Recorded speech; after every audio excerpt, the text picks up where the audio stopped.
New Year's Eve at the Ellsworth Chalet was the kind of affair you read about in magazines. Silverware clinked against crystal, jazz hummed low in the background, and every chair around the 12-foot dining table was filled with someone beautiful, rich, or trying to be both. I sat at the end of the table in a charcoal suit, napkin folded over my lap, watching the snow stack up against the windows. Tessa, my wife, looked radiant in a silver gown, laughing effortlessly with her brother Silas and their overgroomed cousins. The fire crackled like a sound effect. Her mother had just given a toast that used the word legacy 5 times. I was halfway through my glass of red when Tessa reached under the table and slid something toward me. A sleek leather folder. Blue. Monogrammed. At first, I didn't think much of it. I opened it one-handed, still chewing a bite of lamb, expecting tax forms or some early attempt at year-end planning. Something grown-up and practical. What I saw instead stopped me cold. My name. Her name. Dated signatures. State of New York. Petition for dissolution of marriage. I blinked once. Then again. My jaw kept moving, mechanically, while my brain played catch-up. The whole table was watching me now. Tessa's smile was wide and brilliant, but her eyes were hard. Silas raised his wine glass. Here's to turning the page, right? A few of them actually cheered. Her cousin Alana clapped. Silas slapped me on the back like I'd just lost a game of golf and needed to be a good sport about it. I swallowed and closed the folder slowly. Smoothed it down on the table. I didn't say a word. Tessa leaned closer, still smiling like a hostess. Jonas, say something. I looked at her. Just for a second. Just long enough. You should check your locker, I said softly. Her smile twitched, just a hair. What? I took a sip of my wine. You heard me. She froze. Like the air had changed and everyone else didn't feel it yet. Across the table, Silas raised an eyebrow. Locker. I looked back down at my plate, cutting into my lamb. Happy New Year, I said. And that was it. I didn't yell. Didn't flip the table. Didn't accuse her of anything. I just let the fuse burn quietly while her world kept laughing around her. Back then, people called us the power couple. My name is Jonas Grant. I'm 38 years old, living in Manhattan, and I used to believe in soulmates. Tessa and I met 10 years ago at a tech boot camp in Dumbo. I was a reserved back-end engineer with big plans and a bad haircut. She was the opposite, light, magnetic, all oversized sweaters and clever questions. She came in late to our first class, spilled her coffee, laughed like she wasn't embarrassed at all, and sat next to me. I said maybe 3 words the whole day. She filled the silence for both of us. By the end of the week, we were getting drinks. By the end of the month, we were inseparable. We moved fast. Too fast, maybe. Within a year, we'd signed a mortgage on a 1-bedroom condo near Union Square. We adopted a rescue dog named Theo, a pit lab mix who worshipped her. I got in the habit of making Saturday morning waffles, and we spent Sundays having brunch with her family, her parents, Silas, cousins, all of them loud and polished and beautiful. They took a minute to warm up to me. Silas especially. He worked in media, marketing, PR, image management. The kind of guy who always seemed half an inch from filming a commercial. Big smiles, louder opinions. He called me the quiet genius, but it never felt like a compliment. Like he couldn't decide if he respected me or pitied me. But I played along. I shook hands, poured wine, laughed at the right moments. Tessa said he'd come around. That her family could be intense, but they meant well. And I believed her. Because she believed in me. After my IPO hit, I bought out of the company and finally had cash to move. I offered to help fund Tessa's dream, her own creative agency. She'd been freelancing in UX design, but always talked about wanting to build something that was hers. I gave her $250,000 as seed money. She cried when I wired it. Said no one had ever believed in her like I did. Silas helped too, supposedly. Set up branding, pitch connections. He started showing up more, dropping by our place, borrowing our guest room when he worked late downtown, helping her brainstorm over charcuterie and wine. I didn't question it. Not then. At the time, everything looked like a partnership. She ran her agency. I built a smaller consultancy on the side. We traveled. We went to design expos in Barcelona, startup events in Austin. I bought her an espresso machine for our anniversary, and she joked that it meant we were officially married more to our jobs than each other. But then small things started changing. She put a new passcode on her phone, said she needed it for client privacy. Her hours shifted. Longer days. Were solo flights. When I walked into her room, sometimes she'd stop talking mid-sentence. Or switch tabs too quickly. I noticed. Of course I did. But I didn't ask. Because the truth was, I wanted to believe what we had was still what it looked like. Perfect. It started with her phone. Not because I was snooping. I don't do that. But one morning I was handing it to her across the kitchen island, and the screen lit up with a message preview that made my stomach drop. Silas, made the reservation. Same suite. Bring the scarf I like. She snatched the phone from my hand so fast it felt like a reflex. Work thing, she said without looking at me. I didn't ask? Not right away. I told myself it was nothing. That Silas was weirdly affectionate with everyone. That it had to be some kind of inside joke. But the voice in my head didn't let it go. I started paying attention. She changed her gym to one on the other side of the city, 20 minutes away from the apartment and nowhere near any of her clients. Her calendar filled with vague meetings and off-site sessions that never matched her location history on the joint Find My Friends we used to share. I only checked it once. Then I stopped. I noticed the passwords first. New ones on her Mac. A 6-digit lock screen on her iPad. Theo, our dog, used to sleep on her side of the bed. Now she kicked him off before turning in, as if she didn't want any eyes on her, not even his. Then came Silas. He started acting different. Too warm. Overcompensating. He brought me a custom mechanical keyboard for my birthday, genuinely nice, but out of character. He complimented me on my hustle during a dinner conversation, like I was a contestant on a game show. Once, out of nowhere, he said, "You know, Jonas, I used to think you were kind of rigid. But you've really grown into yourself. I respect that. What the hell does that even mean?" I didn't say anything to Tessa. Not yet. Not until I had more. So I started logging things. Quietly. I flagged credit card charges, hotel stays under her name, room service receipts billed to cities she wasn't supposed to be in. I noticed a line item in her business account for media strategy consulting that matched payments Silas's company would have charged. I combed through backups on her iCloud, rerouted some email access from our shared domain, and ran a quick trace through metadata from photos she'd posted. She'd posted a photo of a cocktail from her girl's trip to Miami. I found the same photo, same lighting, same garnish on Silas's private Instagram, geotagged from a resort in Tulum. So I hired someone. Not a private eye. Not officially. Just a digital security firm I'd worked with through my consulting gigs. I told them I needed a discreet review of potential IP leaks and financial misconduct in a personal context. They didn't ask questions. I paid in full. 3 weeks later, I got the report. It was worse than I expected. Dozens of hotel bookings. Screenshots of messages between them. Some flirtatious. Some explicit. Others casually cruel, laughing at me. Complaining about how Jonas always notices the little stuff but never the big picture. Photos. Airport check-ins. Travel itineraries. A folder of emails with subject lines like, "Can't wait for next time," and "Let's not get caught." Tessa and Silas. My wife. Her brother-in-law. I didn't cry. I didn't confront her. I just closed the folder, backed everything up 3 times, and sat in the dark for a long time thinking, planning, waiting. After that night, something inside me shut off. Not the pain, that was still there, low and constant, like a pulled muscle you stop noticing until it flares up again. But the part of me that reacted emotionally, the part that wanted answers or apologies or even revenge, that part went silent. What replaced it was focus. Calm. Cold. I didn't confront Tessa. I still kissed her goodbye in the mornings. Still asked about her clients. Still poured her wine after dinner. She had no idea. First, I handled the apartment. It was still under both our names, but I knew she never read the compliance emails from our property management app. So I faked one. Looked exactly like the real ones, down to the footer text and blurry JPEG attachments. A notice about updated digital security protocols. I forwarded it to her and told her we had to sign a new authorization to stay in good standing. She signed it over dinner while half watching a Netflix documentary about cults. What she actually signed was a transfer of her stake in the property, technically, to a holding company owned by my sister. Legally airtight. Then came the financials. I met with a trust attorney. We restructured everything. My investments, my shares in my former company, even the consulting contracts I still managed on the side. I created a Delaware-based trust and moved the assets into a corporate shell named after my childhood dog. All of it. Untouchable now. Then I rewrote my will. Changed the beneficiaries. Assigned power of attorney to my sister. Updated the health directives. Everything went through without raising a single flag because I'd always managed the logistics in our marriage. Tessa was never interested in the details. Only the results. Next, I planted the bait. Around mid-December, I told her I was doing year-end paperwork for tax purposes. I made a show of sorting through stacks of PDFs, muttering about write-offs and LLC clauses she didn't care to understand. Then I handed her a few forms and asked her to sign where indicated. She barely glanced at them. Those signatures granted me final authority over our joint business license, her agency's financials, and revoked her access to one of the shared accounts we used to pay for utilities and office space. I wrapped the evidence into a neat package. Everything I had, photos, emails, message transcripts, bank activity logs, metadata reports, hotel bookings, I compiled into a single encrypted steel USB drive. I had the casing custom engraved. Open me.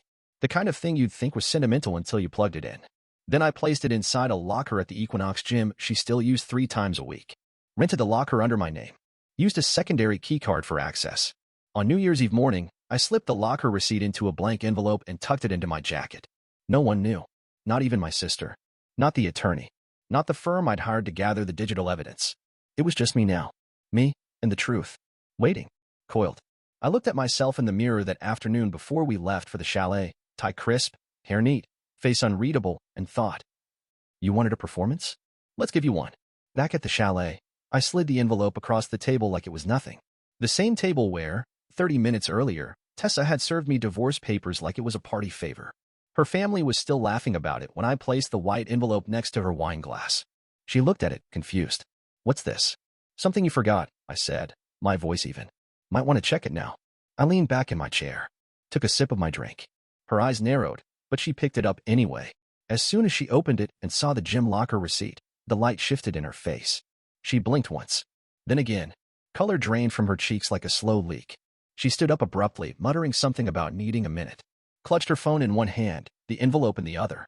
Silas made a joke about protein shakes as she left the room. I didn't look at him. I stayed where I was. The music kept playing, the fire still crackled in the hearth, and her mother poured another round of wine, asking me politely if I preferred red or white.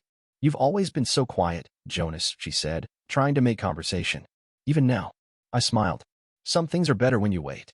About 10 minutes passed before I heard her heels click back across the tile floor. Fast. Uneven. She came back into the room pale, hand shaking, the USB clutched in one hand and a crumpled folder of papers in the other. The room went quiet. Even the music seemed to fade out. She didn't sit down. She didn't speak. Just stared at me. Then her father, who had been mostly checked out all night, noticed the change in her and reached for the folder. What's that? She didn't stop him. He opened it. Brow furrowed. Flipped through 3 pages. 4. Bank statements. Flight itineraries. Email screenshots. His eyes narrowed. What is this? Tessa didn't answer. Her mouth opened, then closed again.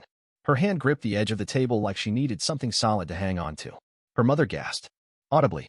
Across the table, Silas's smirk froze. Wait, he said slowly. Where did you get that? I tilted my head slightly. Locker 12. Equinox. You remember it, don't you? Tessa looked like she might faint.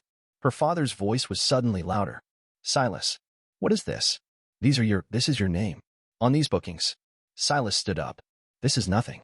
It's a misunderstanding. Her father flipped another page. I'm looking at hotel dates from October. November. January. Are you? He turned to his daughter, stunned. Are you serious? Tessa opened her mouth. No words came out. Her mother backed away from the table like the papers were radioactive. This can't be what it looks like. Tell me this isn't real. I stood up slowly. Buttoned my jacket. Thought I'd return the gesture, I said. Happy New Year. I stayed standing. Everyone else stayed seated, stunned, frozen, watching like they weren't sure whether to intervene or just pretend this was another performance, like the one they'd clapped for earlier. Tessa stood motionless next to her chair. Silas looked around for someone to rescue him. No one moved. I adjusted my cuffs. I figured since Tessa wanted to turn this dinner into a moment, I'd offer a moment of my own. Silas barked a laugh. Oh, come on, man. This is petty. You're making a scene. No, I cut in, sharp. You made a scene the day you decided to sleep with your sister's husband. A gasp. Someone dropped a fork. Tessa let out a choked breath, like she just surfaced from underwater. You think I didn't know? I asked, staring at her. 8 months of client trips, mystery invoices, and family dinners where you sat across from me smiling like everything was fine? I turned to Silas. You've been using your company's PR expense accounts to pay for hotel rooms, flights, meals. That's not just sleazy, that's fraud. He opened his mouth to deny it, too late. I've already sent a package to your CFO, I added. Screenshots, paper trails, photos. By Monday morning, you won't have a job. And by next quarter, you won't have a reputation. Silas's face turned the color of drywall. You're bluffing. I'm not. I nodded toward the USB still in Tessa's hand. Everything's in there. Enjoy. Her father stood up now, reading more of the folder. These emails. This is real? This isn't doctored. They're verified, I said. Metadata and timestamps. Pulled by a certified digital forensics team. Her mother looked sick. How could you do this? With your brother-in-law? She turned to her daughter, voice shaking. With your own brother? Silas snapped. We're not blood, if that's what you're implying. She's married in. It's not. Her father slammed the folder down. Shut your mouth. Tessa finally tried to speak, voice cracking. Jonas, please. No, I said quietly. You handed me divorce papers in front of your family. smiling. Like it was cute. Like it was some damn Hallmark stunt. She stepped forward. Can we just talk? I stared at her. You had months to talk. Instead, you gave me a performance. Her voice dropped. I didn't mean to hurt you. I raised my voice just slightly. You meant to humiliate me. In a house full of your family. And you thought I'd just take it. She fell silent. Her mother looked around the room like someone should fix this. This can't be happening. This is our New Year's. This is supposed to be a fresh start. I asked. I agree. I turned back to Tessa. You wanted out. You wanted control. You wanted to make me look small in front of everyone. I stepped closer, met her eyes. So I let you have your moment. And now, I've had mine. Silas backed away from the table like the evidence might catch fire. You ruined your own marriage, man. I looked at him. You're not in my marriage. You're in my rear view. He tried to speak again, but I raised a hand. Don't. He didn't. Tessa's face crumpled. Her legs gave out. She sank into the chair behind her like the weight of what she'd done had finally landed. The room stayed silent. Dead quiet. No music now. Just the sound of the fire crackling behind us, and the snow tapping softly against the window. And for the first time all night, I felt something close to peace. I looked around the table, nodded once, and said calmly, "Checkmate." I let the silence settle before I spoke again. No need to rush now. The damage was done. Everyone at that table had finally seen the full picture, whether they wanted to or not. I know some of you are wondering what happens next, I said, my tone measured, almost conversational. So let me clear that up. I turned to Tessa first. She was still sitting down, shoulders hunched, face pale. Her hands clenched in her lap like she was trying to hold something together. Whatever strength she'd had earlier in the night, the polished, smug confidence, was gone. I've already filed with my attorney, I told her. Under adultery statutes. New York may be a no-fault state, but documentation changes everything. Alimony? Off the table. Your lawyer will confirm. Her head snapped up slightly. Her lips parted like she wanted to argue, but she didn't speak. Also, I continued, you'll be hearing from my firm about the misappropriation of shared funds. You siphoned business money into personal accounts. You passed off affair-related expenses as agency spending. That's embezzlement. Her father winced. Her mother looked like she might faint. No one dared interrupt. I looked directly at Tessa. The apartment you've been living in? Not yours anymore. Your name was removed from the deed 2 weeks ago. The paperwork's already filed with the city. She whispered, you can't do that. I did. I replied. And the office lease you think we share? That ended last month. I kept paying it so you wouldn't notice. But the new one's under my trust. You'll need to move your agency if it survives the audit. She finally broke. Jonas, wait. Let's talk. Just you and me. No, I shook my head. You had your chance. You made this public. So I'm finishing it the same way. I turned to her parents. She's going to need a place to stay. I assume she'll be here for a while, since she has no legal access to the apartment or the accounts. Her father looked at me with something approaching respect. Her mother opened her mouth, then thought better of it. Tessa stood up now, wobbling slightly, trying to recover what was left. Can we please just go somewhere private and talk about this like adults? You handed me divorce papers, I said. In front of your family. With a smile. Like it was entertainment. I took a slow step toward the door. I'm just giving you your finale. I didn't wait for a reply. I walked past Silas, who couldn't meet my eye. Past her parents, still trying to process the wreckage. Past the wine glasses and the laughter that had died in their throats. As I opened the front door, I heard nothing behind me. Not a sound. Just the soft hush of snow falling outside. I stepped out into the cold night, adjusted my coat, and exhaled. Not with anger. Not with sadness. But with relief. For the first time in months, I was finally done playing their game. And I had won. The snow had picked up by the time I reached my car. It was parked a few yards away, right at the edge of the frozen lake that wrapped around the Ellsworths' property like a painting. I slid behind the wheel, shut the door, and let the silence swallow me. No more voices. No more performances. No more pretending. Just quiet. I sat there for a while, engine off, watching the snowflakes drift across the windshield. My breath came out in slow clouds. My heart, surprisingly, wasn't racing. It was steady, like something inside had finally settled into place. I pulled out my phone. A single message waited from my sister. It's done. Everything's filed. You're clear. I stared at the screen for a long moment, thumb hovering over the reply. Then I typed. Thank you. Simple. Final. I set the phone down and leaned back in the seat. For weeks, months, really, I had carried this weight. Not just the betrayal. Not just the logistics. But the knowing. The knowing that the person I once built a life with had been quietly dismantling it behind my back while smiling across the dinner table. And I had let her. Until I didn't. That was the difference. That was what this moment meant. I hadn't just exposed her. I had reclaimed myself. My time. My voice. My peace. The rearview mirror reflected nothing but darkness. Behind me, that chalet was still lit up, still filled with money and shame and the echo of a collapsing illusion. But it wasn't mine anymore. None of it was. I turned the key. The engine rumbled to life. The dashboard glowed soft blue. Theo's leash still hung from the hook beside the passenger seat, waiting patiently. We'd be okay, the two of us. I shifted into gear and pulled out slowly, headlights cutting through the falling snow. No music. No speech. No smile. I didn't need one. Freedom doesn't always look like fireworks or cheers or some dramatic declaration. Sometimes, it's just the sound of tires on wet gravel. The weight that lifts when you finally let go and drive forward into the cold, open night. Alone, but free.